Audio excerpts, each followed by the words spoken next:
이번 우리에게 주신 말씀 로마서 5장 9절에서 11절의 말씀으로 로마서 강의 그 36번째 시간 성도는 이런 사람입니다 라는 말씀으로 강의의 말씀을 듣겠습니다. 이 시대를 보면 성경이 진리라는 것을 모든 일이 증명하고 있다는 것을 우리는 분명히 알 수 있습니다. 주님께서 우주적인 종말 앞에 일어날 일을 말씀하신 마태복음 24장의 내용이 이렇습니다. 사람을 미혹하는 일이 일어난다. 지금 시대를 보면 얼마나 많은 거짓이 참인 듯이 사람을 미혹하고 있는지 모릅니다. 얼마나 많은 거짓된 소문이 참인 것처럼 도처에 퍼져 있습니다. 진실이 뭉쳐진 거짓의 힘에 의해서 무시되고 가려지고 있는 시대를 우리는 살아갑니다. 심지어 거짓 그리스도가 많이 등장한다고 말씀하십니다. 한국에도 자칭 자기가 재림 메시아라고 말하는 많은 이가 있고 전 세계적으로 보면 자기를 메시아라고 말하는 수많은 사람들이 있습니다. 기록된 말씀에 보면 난리와 난리의 소문은 꼬리에 꼬리를 물고 있고 민족과 나라가 서로를 대적하는 전쟁이 우리 눈앞에 펼쳐지고 있습니다. 기근과 또한 지진은 이제 일상이 되었습니다. 그런데 주님은 이 일들이 단지 재난의 시작, 종말의 시작을 알리는 신호일 뿐이라고 말씀합니다. 그리고 어떤 일이 일어나며 기록하고 있습니까? 성도를 환난에 넘겨주는 일이 있고 많은 성도가 죽임을 당하고 예수 믿는다는 것으로 인해서 곳곳 처치해서 미움과 박해를 받고 그래서 믿음을 떠나 실족하는 사람이 많아지고 또한 미움에 가득하게 되어지고 거짓 선지자가 외치는 가짜 복음에 넘어가는 미혹된 무리가 많아지고 불법이 성행하고 사랑이 식어버린다라고 알려주셨습니다. 방금 말씀드린 마태복음 24장의 종말의 내용들을 잘 살펴보면 하나도 빠짐없이 우리가 만나고 있는 시대의 모습입니다. 그래서 이 시대의 성도가 해야 할 일이 있다면 주님은 견디는 것이라고 말씀합니다. 그리고 그 종말의 끝은 천국 복음이 모든 민족에게 전파되어야 도래할 것이라고 말씀합니다. 견뎌야 합니다. 이렇게 어마어마한 종말의 신호들이 우리의 눈앞에 펼쳐져 있기에 우리는 이 시대에 인내하며 견디는 그런 인내가 분명히 있어야 합니다. 성도가 이런 시대를 살고 있다는 것을 알지 못하면 신앙은 흐트러질 수밖에 없습니다.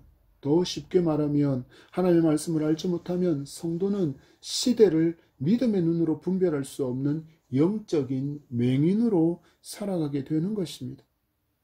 그러면 이처럼 드러난 하나님의 말씀의 증거조차도 못 보고 살아가게 되어서 결국에는 하나님의 뜻을 구하지 못하면서 살아가게 됩니다. 주님께서는 엄중하게 경고하시면서 종말을 살아가는 우리에게 이렇게 선포합니다. 뒤돌아보지 말라. 마태복음 24장의 끝자락이 우리에게 이렇게 경고합니다. 뒤돌아보지 말라. 주님을 구주로 믿은 후에 믿음을 가진 후엔 옛 사람의 일을 돌아보지 말라라는 것입니다. 주님을 믿기 전에 내가 가졌던 내 생각과 행동을 뒷받침했던 그 세상적인 모든 가치관을 새로운 피조물다운 가치관으로 완전히 바꾸는 일이 매일매일 우리의 삶에서 일어나야 한다는 것입니다. 이 삶을 살아내려고 부단히 애쓰고 노력했던 바울은 이렇게 고백하며 살았습니다. 나는 날마다 죽노라. 누가 죽는 것입니까?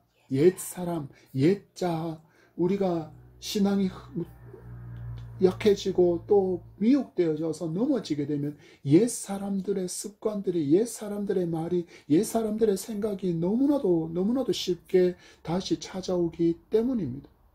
종말의 끝자락을 살아가는 성도는 그 성도가 마주하는 세상은 조금만 방심하면 눈뜨고 영적으로 코베이는 시대이기에 더욱 근신하여 깨어 있어야 한다는 것입니다. 왜냐하면 우리는 그 은혜로 말미암아서 구원의 은총을 입은 성도이기 때문입니다. 바울은 계속해서 말하기를 구원을 받은 후에 성도는 어떤 삶을 살아야 합니까에 대한 답을 계속해서 5장을 통해서 성도에게 제시하고 있습니다. 주신 교훈의 말씀을 붙들고 하나님께서 기뻐하시고 기대하시는 성도의 삶을 알게 되고 또한 이렇게 살아갈 수 있는 힘과 능력을 말씀으로 얻는 풍성한 은혜의 밤이 되기를 축복합니다. 바울은 우리의 믿음이 결코 헛된 것이 아님의 증거가 바로 그리스도의 십자가라고 말하고 있습니다. 예수 그리스도의 십자가의 사건이 없었다면 우리는 여전히 죄의 종으로 살고 있을 것인데 예수 그리스도의 십자가의 구속의 은총으로 말미암아 이제는 죄의 종이 아닌 하나님의 자녀로 살아가고 있음을 알아야 한다라고 강조합니다. 자녀인 우리에게 허락된 믿음은 환난을 이기는 힘이고 또한 인내할 수 있는 능력이며 믿음의 여정에서 만나게 되는 그 연단까지도 기뻐할 수 있고 그래서 소망을 더욱더 강하게 붙들게 해주는 능력이 된다라고 말씀합니다. 크리스찬이 갖고 있는 믿음은 맹목적이지 않습니다. 그리고 거짓을 믿는 것도 아닙니다. 그리스도의 십자가로 확실하게 증명된 것이기에 참으로 신뢰할 수 있는 것입니다.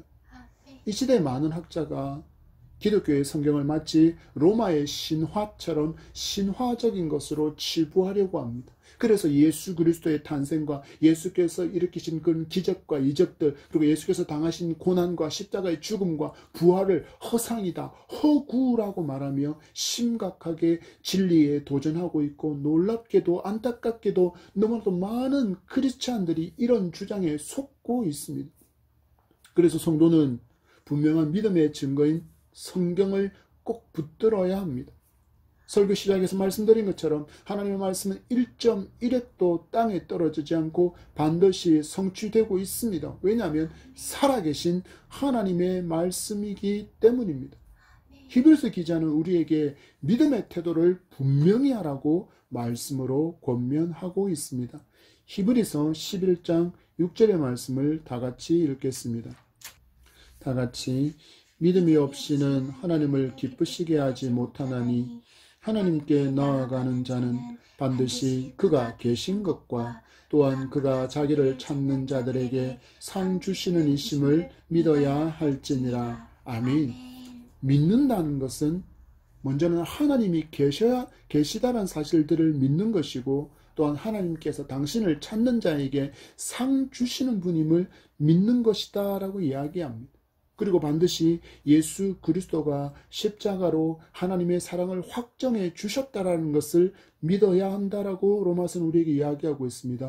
오늘 본문 9절의 말씀을 보십시오. 그러면 이제 우리가 그의 피로 말미암아 의롭다 하심을 받았으니 더욱 그로 말미암아 진노하심에서 구원을 받을 것이니. 아멘. 예수 그리스도의 피로 말미암아 의롭다 하심을 받은 성도이기에 그리스도의 십자가를 믿지 않는다면 성도의 자격이 없다라는 것입니다. 우리는 얼마든지 사람들 앞에서 예수를 믿는 척 할 수 있을지 모르지만 그러나 하나님은 속일 수 없습니다.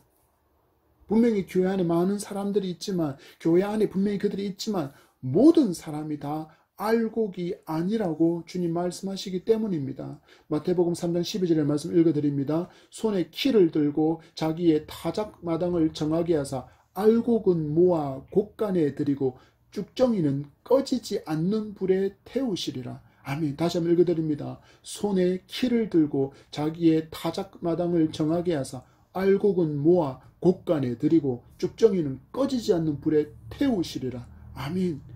여기서 주님의 타작마당은 온 세상 바로 이 지구를 이야기합니다. 이 지구상에 존재하는 모든 사람을 정하게 하신다라고 말씀하시는데 여기서 정하게 하신다는 말씀은 헬라어로 디아카다리존인데 이는 철저하게 깨끗하게 한다는 뜻입니다.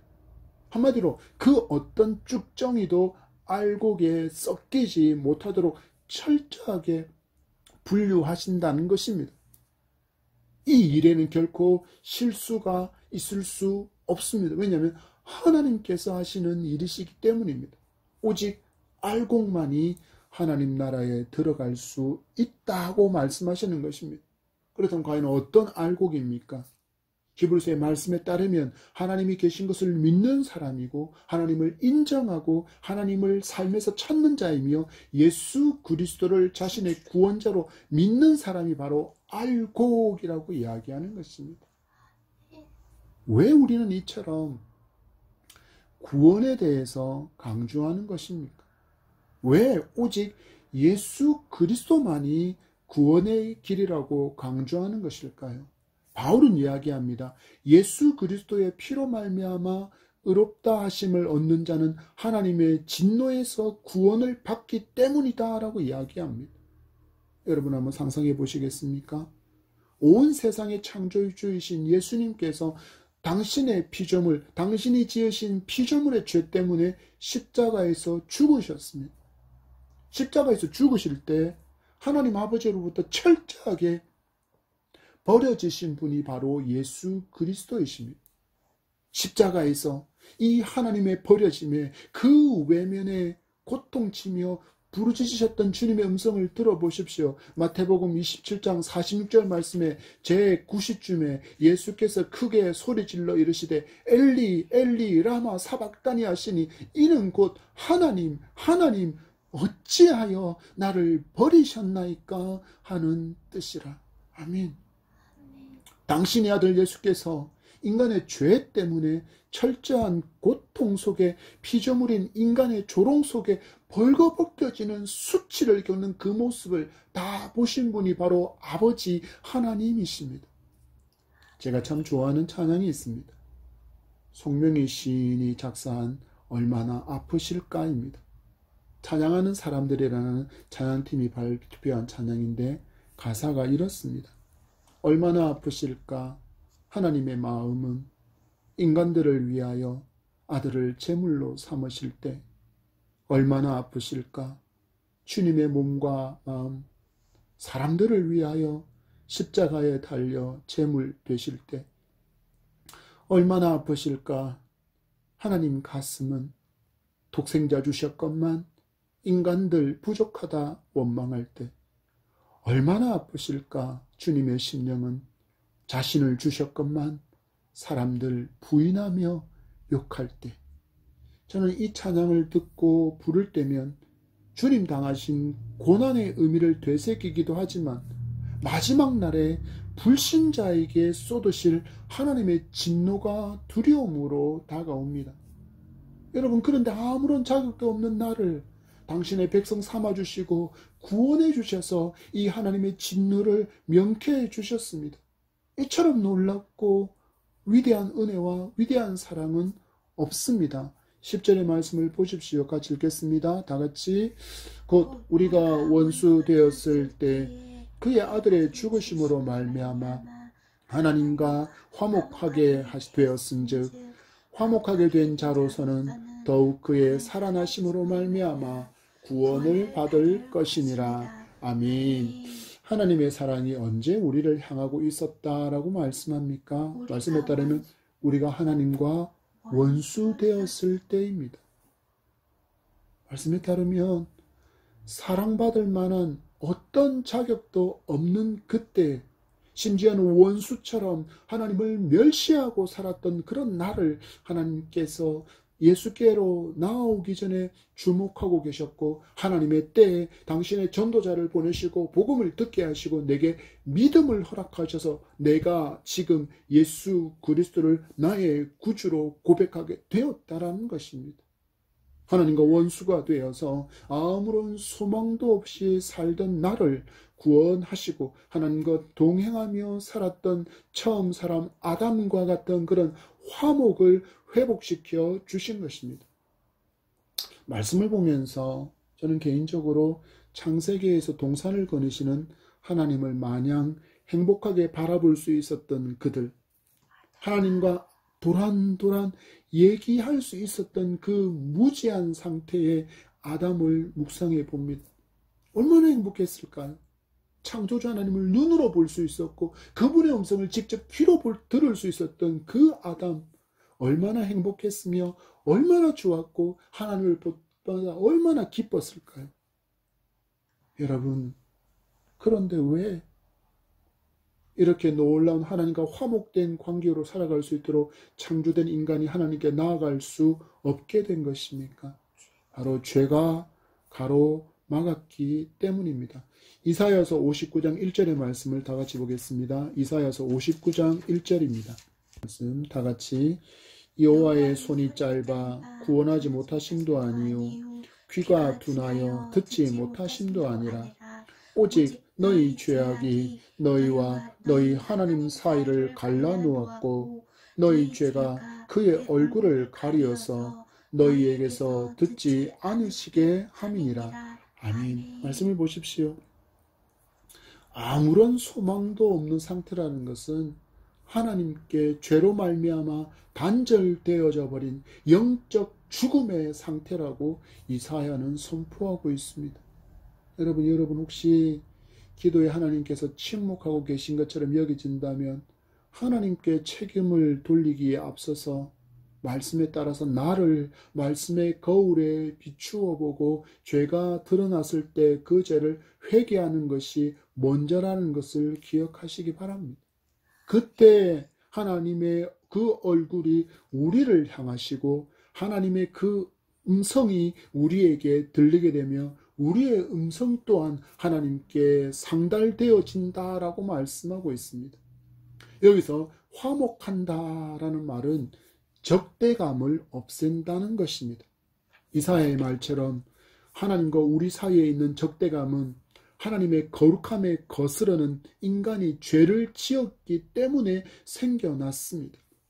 그런데 이 문제를 인간은 결코 해결할 수 없기에 하나님은 독생자 예수 그리스도께서 십자가에서 흘리신 그 피로 말미암아 죄값을 청산하게 하셔서 이 적대감이 사라지게 하셨고 성도는 이제 예수 그리스도를 통해서 하나님과 화목하는 처음 사람 아담과 같은 그런 기쁨을 화목의 기쁨을 누릴 수 있게 되었다라는 것입니다. 그래서 성도는 더 이상 외로울 수 없는 존재가 된 것입니다. 사람은 벽으로 가려지고 어떤 상황으로 가려지면 결코 그 사람을 도울 수 없지만 그러나 하나님은 그 어떤 것도 구애받지 않으시는 무소부재의 하나님, 언제나 어디서나 우리와 함께 계시는 하나님이시기에 우리는 더 이상 외로울 수 없는 존재, 영원한 아버지이신 하나님께서 나와 동행하시기 때문에 결코 더 이상은 외로울 수 없는 존재가 되었다라는 것입니다. 심지어 내가 말하지 못할 정도의 낙심으로 인하여서 절망하고 있을 때도 성령께서는 말할 수 없는 탄식으로 우리를 위해서 기도까지 해주신다라고 성경은 말씀하고 있습니다. 로마서 뒷장의 말씀입니다. 8장 26절의 말씀을 같이 보겠습니다. 다 같이 이와 같이 성령도 우리의 연약함을 도우시나니 우리는 마땅히 기도할 바를 알지 못하나 오직 성령이 말할 수 없는 탄식으로 우리를 위하여 친히 간구하시느니라. 아멘. 여러분 혹시 아무도 내 마음을 몰라하며 혼자 눈물 짓고 계십니까? 그 자리에서 시선을 십자가로 그리고 십자가로 당신의 사랑을 확증해 주신 하나님께로 옮겨 보십시오. 거기서부터 우리는 회복과 참된 화목의 기쁨을 누리게 될 것입니다. 하나님은 십자가의 주님의 희생으로 우리에게 당신의 사랑을 보여주시고 우리의 믿음이 부끄럽지 않은 확실한 것임을 보여주셨습니다. 그리고 여기에 더해서 부활로 믿음의 소망을 주시고 있음을 바울이 알려주고 있습니다. 더욱 그의 살아나심으로 말미암아 구원을 받을 것이니라. 더욱 그의 살아나심으로 말미암아 구원을 받을 것이니라. 예수께서 부활하신 것처럼 예수 그리스도를 믿는 성도에게도 이 부활이 확실한 것임을 확정해 주셨고 또한 그리스도의 부활의 생명이 성도에게 끊임없이 공급되기에 이로 인해서 성도는 하나님의 자녀로 인정받게 되는 것입니다. 곧 그리스도의 생명수가 우리 안에 흘러 넘치기에 성도는 소망을 잃지 않고 죽음도 두려워하지 않으며 모든 것을 이기며 달려가게 될 수 있다라는 것입니다. 기독교 역사를 보십시오. 초대교회의 박해 역사를 보면 이들이 겪었던 그 박해의 고난과 고통은 우리의 상상을 훨씬 더 뛰어넘는 것들이었습니다. 그렇지만 성도들은 찬양하며 주님의 품에 안길 수 있었습니다.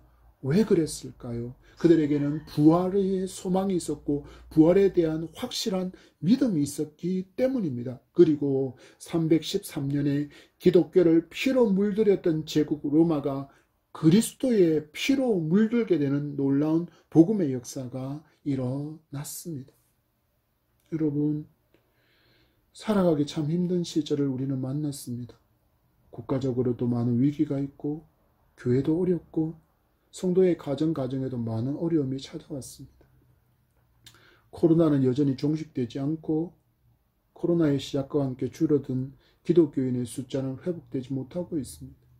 이로 인해서 많은 교회가 경제적인 어려움을 직면해 두고 있고 또한 금리 인상으로 인해서 기업을 운영하는 성도도 또한 집을 구매하기 위해서 주택 관련 대출을 받은 성도도 또한 재정적으로 심각한 어려움을 이모저모로 겪고 있습니다. 자고 일어나며 늘어나는 이자로 인해서 두통에서 떠나지 못하는 사람이 그렇게 많다고 합니다. 삶에서 뿐만 아니라 신앙에서도 많은 어려움과 도전이 있습니다. 소망을 잃어버리기 쉬운 시기를 우리는 살고 있습니다. 이때 많은 기독교인이 선택의 기로에 서게 됩니다. 삶을 위해서 신앙을 포기할 것인가? 아니면 그래도 신앙을 붙들고 살 것인가? 여러분, 생사 화복의 주관자, 우리 인생의 주관자, 역사의 주관자가 하나님이심을 믿으십니까? 예수 그리스도를 죽이심으로 나를 살리신 그 사랑을 믿으십니까? 이 모든 진리를 기록하고 있는 성경이 하나님의 말씀임을 믿으십니까? 그렇다면 이처럼 나를 사랑하시는 하나님께 소망을 두시고 하나님을 선택하며 다시 일어날 힘과 소망을 얻게 되기를 축복합니다. 우리가 하나님을 구할 때 우리에게 일어나는 일들을 민수기는 우리에게 이렇게 약속의 말씀을 주시고 있습니다. 민수기 6장 24절에서 26절의 말씀입니다. 다 같이 여호와는 내게 복을 주시고 너를 지키시기를 원하며 여호와는 그의 얼굴을 내게 비추사 은혜 베푸시기를 원하며 여호와는 그 얼굴을 내게로 향하여 드사 평강 주시기를 원하노라 할지니라 하라. 아멘. 여러분을 향하신, 당신의 자녀를 향하신 하나님의 마음을 보십니까? 이 신실하신 하나님, 이처럼 좋으신 하나님을 향한 믿음을 끝까지 붙드시기를 간절히 소망합니다. 11절의 말씀입니다. 다 같이 그뿐 아니라 이제 우리로 화목하게 하신 우리 주 예수 그리스도로 말미암아 하나님 안에서 또한 즐거워하느니라. 아멘. 말씀을 보십시오. 원수된 우리를 자녀 삼아주시고 하나님과 화목하게 되는 길을 열어주신 예수 그리스도로 말미암아 성도는 하나님 안에서 즐거워하는 존재가 되었다라고 말씀합니다. 이 말씀을 믿으시기 바랍니다. 여러분, 우리의 구원은 억만금을 주고도 살 수 없습니다. 지구를 팔아도 살 수 없고 온 우주를 다 팔아도 이 구원은 살 수 없습니다. 이처럼 놀라운 기적이 내게 일어나서 하나님과 동행할 수 있는 존재, 나의 모든 것을 다 알고 계시고 늘 주목하시고 보호의 손길을 거두시지 않으시는 하나님, 내게 늘 가장 좋은 것을 주시기를 원하신 그 하나님께서 믿음으로 말미암아 나의 아버지가 되셨습니다. 어찌하니 즐겁겠습니까? 어찌 기쁘지 않겠습니까? 어찌 행복하지 않겠습니까? 누군가는 우스개로 말합니다. 태어나 보니 아버지가 대기업의 오너, 태어나 보니 아버지가 대통령, 태어나 보니 아버지가 유명한 연예인, 유명한 가수. 이 말은 곧 아버지가 대통령이고 아버지가 유명한 연예인이고 유명한 사람이고 대기업의 오너라는 것도 부러움이라는 것입니다. 그런데 우리 아버지는 누구십니까? 온 우주의 주인이신 그 하나님께서 우리의 아버지, 우리는 그분의 자녀입니다. 어찌 즐거운 일이 아니겠습니까? 우리 기뻐하고 즐거워하며 춤추며 찬양하고 감사의 제사로 여러분의 삶이 가득히 채워지기를 축복합니다. 이 진리를 굳건히 붙들고 살면 우리는 세상의 일로 인해서 소망을 잃지 않습니다. 기쁨을 잃지 않습니다. 이가 바로 성도입니다. 말씀을 맺습니다. 우리의 믿음은 정말 놀라운 기적 중의 기적입니다. 내게 일어난 이 놀라운 기적에 감사하는 그런 우리의 삶이 되기를 축복합니다. 하나님과 원수였던 내가 하나님의 자녀가 되는 기적이 일어났습니다. 적대감으로 아무런 소망도 없이 살았던 내가 하나님과 화목하게 되었습니다. 세상의 것에 많고 적음에 따라 울고 웃던 내가 이제는 흔들리지 않는 기쁨의 이유를 가진 사람이 되었습니다. 예수 그리스도의 십자가가 바로 그 이유이며 예수 그리스도의 부활이 우리의 소망의 이유가 되었습니다. 성도가 이렇게 살아갈 때 이 삶이 빛의 삶이고 소금으로서 짠맛을 내며 살아가는 삶인 것입니다. 왜냐하면 우리가 이렇게 왜 살아가야 합니까? 먼저 믿은 나에게서 복음의 증거를 찾으려는, 이 복음의 증거를 보고 싶어하는 불신자가 내 주변에 너무나도 많기 때문입니다. 베드로는 이렇게 권면합니다. 베드로전서 3장 15절의 말씀입니다. 다 같이 너희 마음에 그리스도를 주로 삼아 거룩하게 하고 너희 속에 있는 소망에 관한 이유를 묻는 자에게는 대답할 것을 항상 준비하되 온유와 두려움으로 하고.